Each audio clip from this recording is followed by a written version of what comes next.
आपने एक कहावत सुनी होगी, झूठ के पैर नहीं होते। जो हमारी पीढ़ी के लोग हैं, जो 40-50 प्लस हैं, वो लोग तो इसको अच्छे से जानते हैं। नई पीढ़ी हो सकता है इस मुहावरे से परिचित ना हो कि झूठ के पैर नहीं होते हैं। और मैं आपको आज जो बताने जा रहा हूँ वो यही है कि किसी के लिए आप कितना भी झूठ बोलें, किसी भी प्रकार से आप अपने लिए झूठ बोलें, आखिरी में वो नुकसान का सबब बनता है और वो कहीं पर भी टिकता नहीं है। उसका सीधा सा एग्जांपल आपको जो देने जा रहा हूँ, मैं राहुल गांधी को केंद्र में रख के दूंगा आज आपको कि उनको कैसे बदनाम किया गया, कैसे झूठ का प्रचार किया गया, क्यों किया गया और उसका क्या परिणाम हुआ। तो सबसे पहले तो मैं बताना चाहता हूँ कि झूठ का जो शुरुआत हुई वो कब से हुई। झूठ की शुरुआत, और सबसे पहले बताऊँगा कि क्यों हुई। तो राहुल गांधी को लेकर के जो झूठ के प्रचार की शुरुआत हुई वो 2009 के बाद से शुरू हुई। 2009 में कांग्रेस की लगभग 206 सीटें आ गई थी और 206 सीटों के बाद एक चीज़ समझ में आई कांग्रेस, बीजेपी को और आरएसएस को कि सोनिया गांधी के बाद अगर कोई कांग्रेस को संभाल सकता है तो राहुल गांधी। और क्योंकि आपको जो समझाया जाता है कि राहुल गांधी के आने के बाद सब कुछ हारे, सब कुछ सारी पार्टी हार गई, नीचे बैठ गई, भट्टा बैठ गया, ऐसा नहीं था। राहुल गांधी 2002 में राजनीति में आए, 2004 में चुनाव लड़े, जीते। 2004 से लेकर के 2009 तक उन्होंने कई जगह रैलियां की और काफ़ी जगह सरकारें आई भी बहुत सारी स्टेट में, और बहुत सारी जो उपचुनाव हुए उनमें भी जीत मिली और कांग्रेस मजबूत हुई। ये चीज़ समझ में आई कांग्रेस बीजेपी को कि जिस कांग्रेस को जो ख़त्म हो चुकी थी राजीव गांधी की हत्या के बाद 1998 तक, उस 1998 में सोनिया गांधी ने उस कांग्रेस को खड़ा करने का काम किया और खड़ा करने के बाद 2004 में सरकार आ गई और फिर 2009 में आ गई, क्योंकि सोनिया गांधी को अगर साथ मिल गया था तो एक राहुल गांधी का साथ मिला। तो उनको समझ में आया कि सोनिया गांधी को तो अब छेड़ना ठीक नहीं है, क्योंकि 2000 के चुनाव से पहले नरेंद्र मोदी ने जब मुख्यमंत्री रहते हुए सोनिया गांधी के लिए बहुत कुछ अनलगन कहा था, जिसका चुनाव में ये परिणाम हुआ कि 2004 में अटल बिहारी वाजपेयी चुनाव हार गए। शायद आपको याद होगा कि आप नरेंद्र मोदी ने उस समय भाषण में कहा था कि इनको तो कोई अपने यहाँ नौकरानी नहीं रखेगा, कोई अपने यहाँ काम नहीं देगा, इस तरह की बातें सोनिया गांधी के लिए बोली गई थी। तो इनको लगा कि महिला के खिलाफ कुछ बोलने से अच्छा है अब लड़का है, लड़के को बदनाम किया जाए। तो ये काम 2009 से शुरू हुआ। 2009 में आरएसएस ने, जितना मेरी जानकारी है और जितना मेरी स्टडी है, जितना मेरी जो आरएसएस के लोगों से संपर्क हैं उनके आधार पर मैं बताऊं तो 2 मुद्दों पे काम किया। 2 चीज़ों में, सत्ता में कैसे आए, उसके लिए संगठन किस प्रकार से तैयार किया जाए, और बीजेपी का अल्टरनेट या उसका सहयोग किस पार्टी से कैसे कराया जाए, उसके लिए उन्होंने काम किया। और दूसरा, राहुल गांधी को बदनाम करके कांग्रेस की छवि बेकार करना, छवि बर्बाद करना, उसका काम किया गया। दूसरा, क्योंकि दूसरा वो टर्म चल रहा था यूपीए सरकार का, तो उसमें सरकार को भी बदनाम करने का काम साथ साथ में किया गया। वो एक बहुत ही आसान तरीका था। कैसे किया गया? क्योंकि सोशल मीडिया था और सोशल मीडिया का इस्तेमाल नया उस समय प्रशांत किशोर ने नरेंद्र मोदी को समझा दिया था। कांग्रेस तब तक सोशल मीडिया की उस ताकत को नहीं पहचान पाई थी जो ताकत सोशल मीडिया पे आने वाले समय में होने जा रही थी। क्योंकि 2009-10 में भी बहुत अच्छे से फेसबुक फैला नहीं था, इस्तेमाल लोगों ने करना शुरू किया था, लेकिन उसका किस प्रकार से कैसे इस्तेमाल हो सकता है वो सबको समझ में नहीं आया था। तो ये सब चीज़ें हुई। आरएसएस ने 3 चीज़ों पर काम किया। नंबर 1 रामदेव, नंबर 2 अन्ना और नंबर 3 अरविंद केजरीवाल, और एक और थे राजीव दीक्षित। वो उनकी जो हत्या, जो बड़ी विवादास्पद हत्या, उनकी या हत्या नहीं समझी, उनका निधन जो बड़ा विवादास्पद है, उस निधन पे आज तक कोई केस नहीं खुल पाया कि वास्तव में वो उनका हार्ट अटैक था या कुछ और मसला था। वो कई बार हवाओं में तैरता है, इसलिए उस पर ज़्यादा जिक्र नहीं करते हुए बात को आगे लेके चलते हैं। तो रामदेव ने उस समय, आपको याद होगा, एक स्वाभिमान ट्रस्ट बनाया था और स्वाभिमान पार्टी भी तैयार की थी। ये एक आरएसएस का एक खेल था कि अगर बीजेपी के अंदर कोई ऐसी लीडरशिप नहीं पनपती है जो सत्ता में ला सके हमें, तो एक साधु को आगे करके हिंदुत्व का नारा बुलंद करते हुए स्वाभिमान पार्टी को खड़ा किया जाएगा। और बाबा रामदेव ने स्वाभिमान पार्टी की सदस्यता, उसके कार्यक्रम, उसकी योजनाएं, उसके बैनर, उसके फ्लैग्स सब लगाने शुरू भी कर दिए थे, अगर आपको याद हो तो। लेकिन उसके बाद स्थिति ये हुई कि अन्ना हजारे को भी लेकर के आ गए। अन्ना हजारे का जो मूवमेंट था वो मीडिया के माध्यम से इस प्रकार से फैलाया गया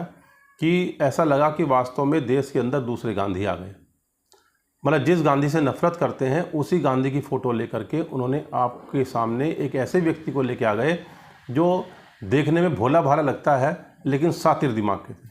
या ये समझ लीजिए कि उनको इस्तेमाल किया गया, या वो खुद सातिर दिमाग के थे और आज भी हैं। आज भी वो अब किसी प्रकार का सवाल जवाब नहीं खड़ा करते हैं, लेकिन उस समय वो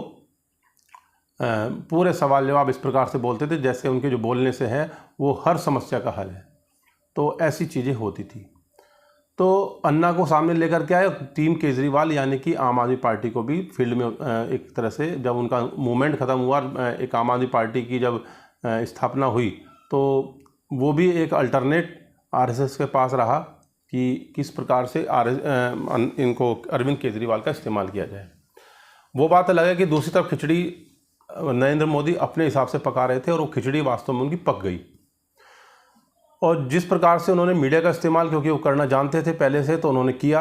और क्योंकि बहुत सारा मीडिया, अधिकांश मीडिया संघ विचारधारा का था, आरएसएस विचारधारा का था और अखिल भारतीय विद्यार्थी परिषद से उसके संपादक जुड़े हुए थे, या कहीं ना कहीं आरएसएस जुड़े हुए थे, कोई विश्व हिंदू परिषद से जुड़ा हुआ था। तो कहीं ना कहीं वो लोग डायरेक्ट इनडायरेक्टली बीजेपी के संपर्क में रहे और नरेंद्र मोदी ने उनका इस्तेमाल बहुत अच्छे तरीके से किया। तो उस समय उस सोशल, ये सब चीज़ें एक तरफ चल रही थी, दूसरी तरफ चल रही थी छवि खराब करना और किस प्रकार से डिफेम करना कांग्रेस को। और कांग्रेस को डिफेम करने का सबसे आसान तरीका था कि एक तरफ तो घोटाले की बात टीवी ने उठाई, दूसरी तरफ क्योंकि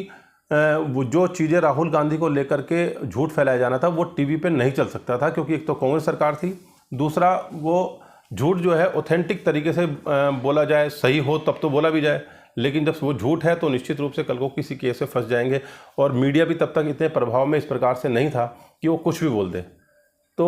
वो इस प्रकार से तो बोल सकता था कि ठीक है सबूत नहीं है लेकिन आरोप लगा सकते हैं, लेकिन ये नहीं कर सकते किसी को ना समझ, किसी को पप्पू या नकारा इस प्रकार से उसको वो प्रचारित कर दें। ये काम किया सोशल मीडिया ने और नरेंद्र मोदी की टीम ने कि राहुल गांधी को एक प्रकार से नकारा बताया जाए और उनको ये बताया जाए कि वो सीरियस नहीं है पॉलिटिक्स के लिए। और उनके आने के बाद से कांग्रेस को डाउनफॉल शुरू हुआ। ये जो कांग्रेस का डाउनफॉल बताया गया, ये बताया गया 2014 के बाद। 2014 से पहले उनको कहीं ना कहीं इस प्रकार से हल्का हल्का डिफेम करना शुरू किया कि लोगों ने राहुल गांधी को बहुत सीरियसली नहीं लिया। और क्योंकि राहुल गांधी जिस प्रकार से महात्मा गांधी के अनुयायी टाइप के रूप में काम करते हैं कि वो सच बोलें या जो उनको दिल में लगे वो जनता के सामने आके बोल जाएं, भले वो उनके अपने संगठन की उसमें छिछालेदार हो। वो जो एक साफ गोई थी, स्पष्टवादिता थी, उस स्पष्टवादिता को अनमेच्योरिटी शो करके और उस समय के मीडिया के माध्यम से, सोशल मीडिया के माध्यम से, इन सब चीज़ों के माध्यम से आपके सामने रखा। ये सब चीज़ें आपके दिमाग में घर करती चली गई। और 2014 के बाद से जिस प्रकार से नरेंद्र मोदी आने के बाद जो काम उससे उल्टा पुल्टा तरीके से करने का प्रयास किया, उसमें आपको साथ साथ सोशल मीडिया पर राहुल गांधी के बहुत सारे फर्जी वीडियो, गलत वीडियो, एडिटेड वीडियो, क्योंकि तब तक बहुत सारी टेक्नोलॉजी आ चुकी थी, तो उस चीज़ों का सबका इस्तेमाल किया गया। और कांग्रेस क्योंकि उस समय तक भी इन सब चीज़ों से ये उम्मीद लगाए बैठी थी कि इन सब चीज़ों का जनता पे कोई असर नहीं होगा, क्योंकि झूठ जो है बहुत लंबा नहीं चलता है, सब लोग जानते हैं और सब चीज़ें समझ जाएंगे। आपको याद होगा 2014 में भूमि अधिग्रहण बिल आया था। भूमि अधिग्रहण बिल के खिलाफ जैसे ही राहुल गांधी ने आंदोलन शुरू किया, तुरंत मोदी सरकार ने भूमि अधिग्रहण बिल वापस ले लिया। उसका सिर्फ कारण ये था कि ये मूवमेंट लंबा ना चल पाए। अगर लंबा चल गया तो लोग राहुल गांधी को समझ जाएंगे कि ये सीरियस नेता है, उसको वहीं पे ख़त्म कर दो। और उस मांग को, और नहीं तो अगर वो लंबा आंदोलन कर दिया और वो कई राज्यों में फैल गया तो उसका मतलब ये हो जाएगा कि राहुल गांधी एक सिंसियर नेता है। तो उनको फ्लॉप करने के लिए कभी कभी मोदी ने बीच में अपने आप को बैक भी किया। लेकिन राहुल गांधी ने जब नोटबंदी पर, गलत जीएसटी पर और मुद्दों पर कई बार खुल करके बोला, तो बाद में आते आते जब कोविड पर भी बोले उन्होंने, लेकिन आप लोगों ने इसलिए ध्यान नहीं दिया क्योंकि मीडिया इतना तेज़ी से बोल रहा था, क्योंकि अब तो वो मोदी जी के दबाव में था, और दबाव में होने के कारण उसके बाद उन्होंने जो है उसका पूरे उस तरह से इस्तेमाल किया कि जो झूठ सोशल मीडिया पे चलते थे उन झूठों को लेकर के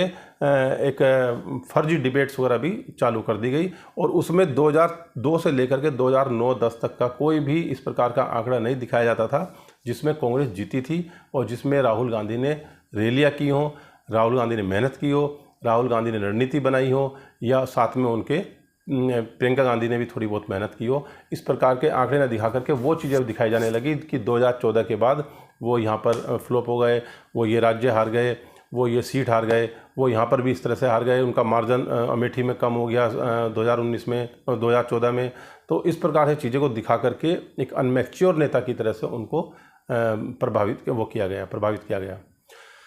कांग्रेस की प्रेस कॉन्फ्रेंस ना दिखा करके, उनके कार्यक्रम ना दिखा करके ये दिखाया गया कि राहुल गांधी कहीं गायब हैं, राहुल गांधी पता नहीं कहाँ हैं, राहुल गांधी जनता के बीच में नहीं आते। ये बात सही है कि उस समय आंदोलन या सड़कों पर बहुत ज़्यादा राहुल गांधी नहीं थे, लेकिन उसकी आवश्यकता इसलिए नहीं पड़ रही थी क्योंकि उनको लगता था कि जो एक सरकार चलाने का ढर्रा है, जो तरीका है, जो एक सिस्टम होता है, उस सिस्टम के अनुसार ही हम लोग आंदोलन करेंगे, उस सिस्टम के अनुसार ही हम लोग विरोध करेंगे, उस सिस्टम के अनुसार ही हम लोग संसद में जाकर के अपनी बात रखेंगे। लेकिन उनको चाहिए था, जो 24 घंटे नेतागिरी करते हैं, जो 24 घंटे विचार करते रहते हैं किस प्रकार से जनता का बेवकूफ़ बना के रखा जाए, उसके लिए ज़रूरत जो होती है वो वास्तव में सड़कों पर आकर के आंदोलन करने की, जनता के बीच में 24 घंटे रहने की, जिससे कि आम आदमी का दिमाग उस दूसरी तरफ से हट सके जो उनको बेवकूफ़ बना रहा है। तो लेकिन राहुल गांधी को ये उम्मीद नहीं थी कि जो नरेंद्र मोदी हैं वो इस प्रकार की छोटी हरकतें करके और जनता का गुमराह करके, जनता का नुकसान करके, जनता को बरगला करके, उनके हाथ से पैसा छीन करके, उनके हाथ से पैसा ले करके अपने बड़े उद्योगपतियों को दे करके वो आम जनता का नुकसान करेंगे, और आम जनता फिर भी भोली भाली बन के उनके पीछे भागती रहेगी। यानी कि एक गुब्बारा ऐसा माया जाल का फूला करके वो घूमते रहे कि राहुल गांधी को वो एक अनमेच्योर मान करके उनको एक तरफ साइड करके भागते रहे। तो राहुल गांधी को लगा कि वास्तव में यार ये तो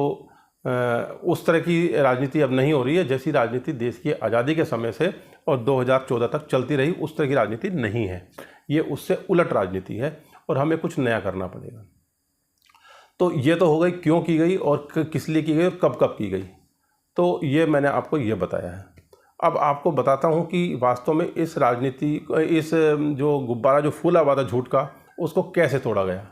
उसको तोड़ने के लिए राहुल गांधी ने जो बहुत अच्छा जो एक वो बनाया, एक योजना बनाई, वो बनाई भारत जोड़ो यात्रा। एक छोटी मोटी यात्रा नहीं होती है। एक सवाल, बल्कि मैं भी कल परसों एक सुन रहा था किसी ने कि कोई, मैं समझता हूँ कि शायद किसी डिबेट में था, किसी बच्चे ने किसी नेता से या किसी अभिनेता से सवाल किया था कि भगवान राम क्या, हाँ, कुमार विश्वास से उन्होंने सवाल किया था किसी बच्चे ने कि भगवान राम जब सीता का हरण किया गया था तो भगवान राम क्या पैदल ही यहाँ से और श्रीलंका तक पैदल चले गए थे। तो उनके लिए बड़ी अचरज की बात थी, लेकिन उस बच्चे ने ये ध्यान नहीं दिया कि अगर श्रीलंका तक वो पैदल गए थे भगवान राम, तो आज यूपी से तो राहुल गांधी उसी बिल्कुल श्रीलंका के मुहाने से और कश्मीर तक, मतलब उससे बड़ी एक यात्रा हो गई, पैदल यात्रा। वो तो उसका भी उन्होंने एक प्रकार से वो एग्जाम्पल अगर दे सकते थे कुमार विश्वास, तो मैं समझता हूँ कि उस बच्ची का जो क्यूरियसी थी, जो एक उसकी ये थी इच्छा जानने की कि क्या इतना पैदल चल सकते हैं, तो इतना पैदल चल सकते हैं और चले हैं। तो इस प्रकार से जो मैं बताना चाहता हूँ था कि भारत जोड़ो यात्रा का आयोजन किया गया। भारत जोड़ो यात्रा का 2 कारण रहे। नंबर 1, उसके जो उद्देश्य थे, जो मोटे मोटे उद्देश्य थे, उद्देश्य तो बहुत सारे हो सकते हैं लेकिन उद्देश्य 2 मोटे मोटे रहे। नंबर 1, जनता से सीधा संवाद हुआ। नंबर 2, जो सबसे अधिक टीवी पर, सोशल मीडिया पर बीजेपी के लोग भाषणों में या व्यक्तिगत उसमें चर्चाओं में, आरएसएस के लोग जो अपने प्रचार में बोलते थे कि राहुल गांधी एक राजनीति करने आते हैं, 1-2 दिन एक्टिव रहते हैं, फिर गायब हो जाते हैं। इस यात्रा के माध्यम से 6 महीने लगातार जनता के बीच में रहे, तो वो जो उनका झूठ का प्रचार होता था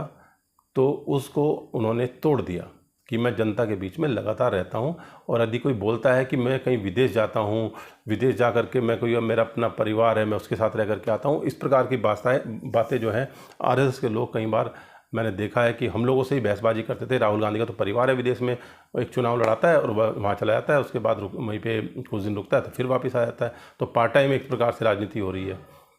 राहुल गांधी सोच रहे हैं कि जनता अपने आप परेशान होकर वोट देगी, तो ऐसा नहीं था। ये बात सही है कि राहुल गांधी ये सोच रहे थे कि उस प्रकार की राजनीति जो देश की आज़ादी के बाद से यहाँ पे चली है, उसी प्रकार की आज़ादी और उसी प्रकार की राजनीति, पॉजिटिव एटीट्यूड वाली राजनीति यहाँ पर चल रही है, और एक समय के साथ उसमें बदलाव अपने आप होगा, और थोड़ा जो हम लोग संघर्ष कर रहे हैं, जो जनता को बता रहे हैं, वो सही से बताया जाएगा। लेकिन राहुल गांधी हो या कांग्रेस के कोई भी नेता, उन्होंने जो बोला, या विपक्ष के कोई नेता हो,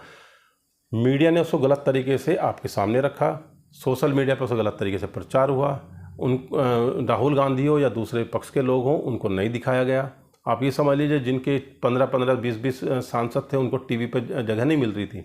लेकिन ओवैसी को जगह मिलती थी, क्योंकि ओवैसी को सामने दिखाना मोदी को फ़ायदेमंद होता था। तो इसलिए वो ओवैसी को ज़्यादा दिखाया गया, और ओवैसी की मजाक ऐसे बनाई गई कि जैसे वो देश विरोधी हों और राष्ट्र विरोधी बातों को बोल रहे हों। अगर वो राष्ट्र विरोधी बातें बोल रहे हैं तो सरकार को उनको उठा करके अंदर जेल में डालना चाहिए था, उनके ऊपर केस करना चाहिए था। लेकिन पिछले 10 साल निकल गए, एक सिंगल केस भी ओवैसी के ऊपर ऐसा नहीं हुआ जो सरकार ने किया हो कि जो उनको कहीं प्रताड़ित करने वाला हो, या ऐसा कोई एग्जाम्पल जनता के सामने सेट हो कि उन्होंने ये बात देश के विरोध में बोली है। तो ये सब चीज़ें होती, लेकिन सब सोशल मीडिया पे जो चला, एक व्हाट्सएप यूनिवर्सिटी का जो एक नाम चला, वो व्हाट्सएप यूनिवर्सिटी पर ही सब झूठ चलते रहे, और किसी प्रकार से ऐसे किसी व्यक्ति के ऊपर केस नहीं हुआ जिसने कि बीजेपी को छोड़, मोदी को छोड़ करके बाकी दूसरे पर कोई गलत तरह के आरोप टिप्पणी की गई हो, गलत उनका इतिहास, गलत उनका पिक्चर वो फॉरवर्ड की हो, उन पर किसी प्रकार का कोई केस नहीं लगता था, न लगता है, आज भी वही स्थिति है।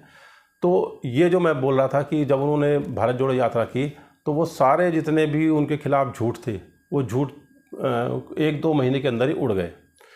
बताया जाता है कि लगभग 60,000 करोड़ रुपए राहुल गांधी को बदनाम करने में, उनकी छवि को डैमेज करने में लगाए गए। राहुल गांधी ने वो 60,000 करोड़ की 10 साल की, 12 साल की मेहनत वो 6 महीने में, बल्कि कहें तो वो लगभग 3 महीने में ही उड़ा दी, क्योंकि उसके बाद तो लोग उनको सीरियस लेने लगे। लोग ये मान के चल रहे थे कि राहुल गांधी जब कन्याकुमारी से चलेंगे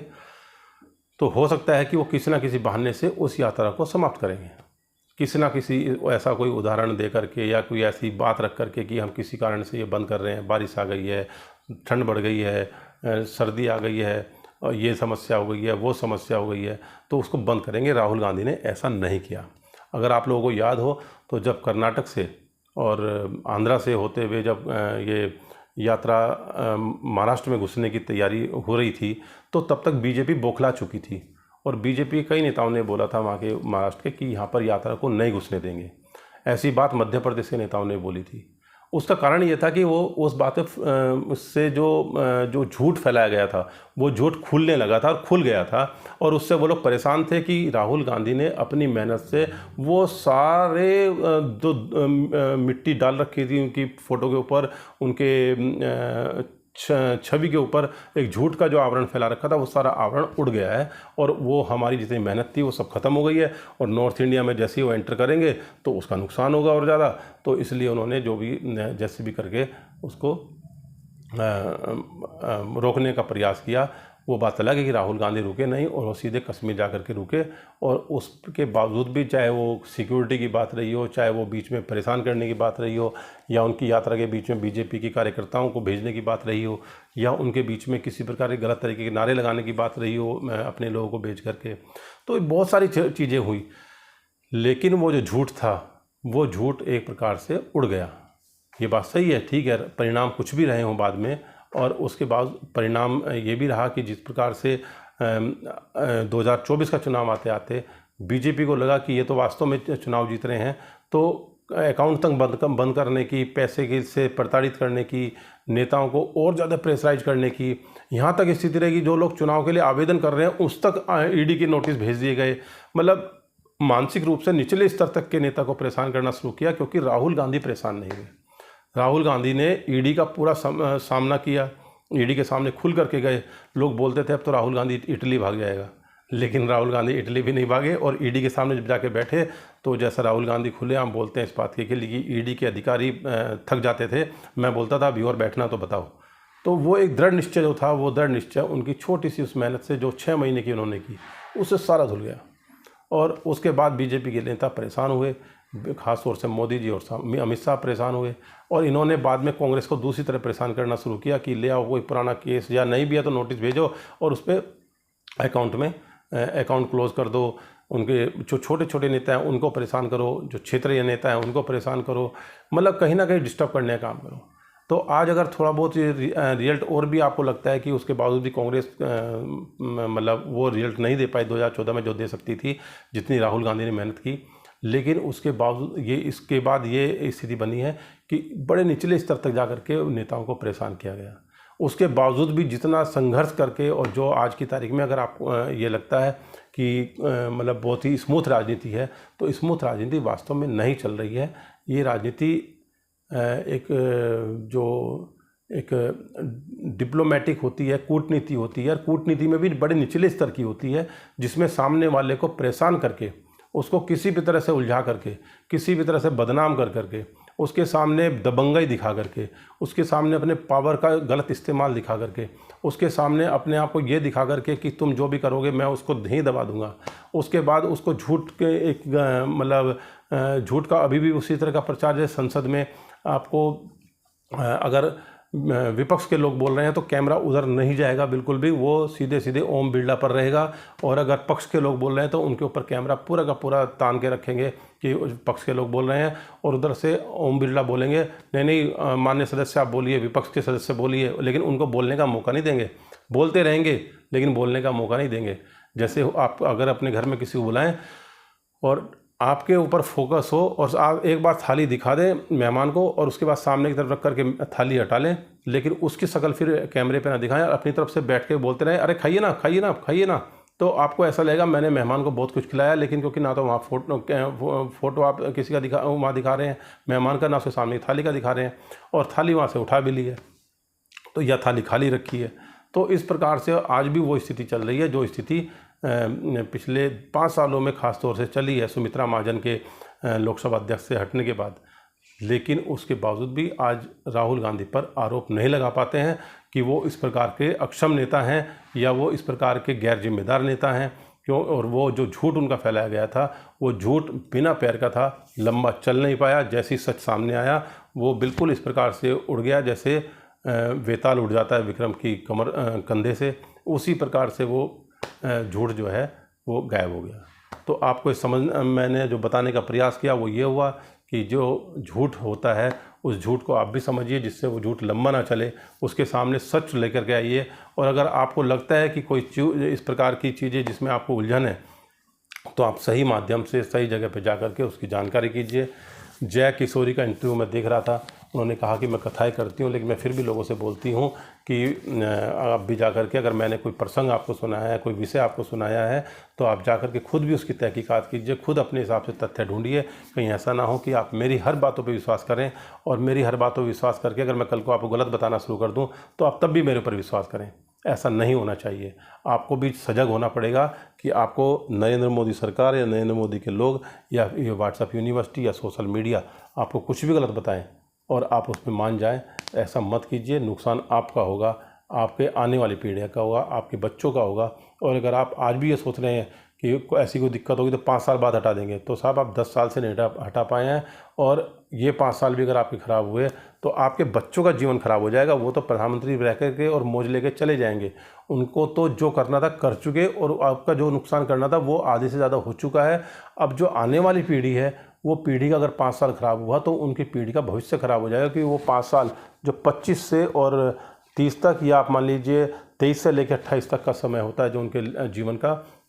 वो समय अगर ख़राब हो गया तो वो अपनी पटरी से उतर जाएंगे। और वो मान लिया कोई जॉब में जाना चाहता है, जॉब मिली नहीं तो उसे बिज़नेस करना पड़ रहा है, और उसका जो एक एटीट्यूड है वो बिज़नेस वाला नहीं है, उसकी सोच बिज़नेस वाली नहीं है, तो वो नहीं कर पाएगा ढंग से, ज़िंदगी उसकी वो ख़राब हो जाएगी। और अगर माना कोई बिजनेसमैन है और उसको नौकरी में ज़बरदस्ती भेज दिया क्योंकि वो आज बिज़नेस की भी स्थिति बड़ी अच्छी नहीं है, तो उसको ज़बरदस्ती नौकरी में भेजा कि बेटा पैसा नहीं है, या पैसा है भी तो लगाएगा तो ख़राब हो जाएगा, तो कुछ दिन नौकरी कर ले, तो वो अवसाद में आ जाएगा, डिप्रेशन में आ जाएगा और वो अपना जीवन ख़राब कर लेगा, वो अनमने मन से नौकरी करेगा। तो मेरा निवेदन है कि झूठ को समझिए, और झूठ का जो एक बहुत बड़ा गुब्बारा तोड़ने का काम राहुल गांधी ने किया है, तो उस चीज़ को आप समझेंगे तो निश्चित रूप से आपके सामने बहुत सारी चीज़ें ऐसी आएंगी कि आपको लगेगा कि वास्तव में हम बहुत ही एक फर्जी दुनिया में जी रहे थे, फर्जी विश्वास में जी रहे थे, फर्जी एक जो आभा मंडल था उसमें जी रहे थे, और हम ये कर देंगे वो कर देंगे वो उसमें जी रहे थे। ये सब आपने मेरा सुना होगा, या और भी जगह सुन सकते हैं। मैं एक लिंक नीचे डाल दूँगा उसमें डिस्क्रिप्शन में, जिसमें कि अभी हाल ही में जितने भी जो विकास जो उन्होंने ज़बरदस्ती करके मोदी जी ने और उनका उद्घाटन किया, वो सब बह गए, टूट गए, गिर गए, क्षतिग्रस्त हो गए। तो अगर ऐसा विकास अगर आप चाहते हैं तो वो आपकी सोच के ऊपर डिपेंड करता है, और अगर ऐसा विकास चाहते हैं जो स्थायी हो, जो अच्छा हो, मजबूत हो, भले ही वो 6 महीने लेट हो लेकिन वो स्थायी हो, तो आपको इन सब लोगों के साथ जुड़ना पड़ेगा, जो सच बोलते हैं, जो लंबा सोचते हैं, जो भारत की एकता को सोचते हैं, जो भारत के अंदर फैल रही नफरत के खिलाफ सोचते हैं, उनके साथ आपको खड़ा होना पड़ेगा। जय हिंद, जय भारत।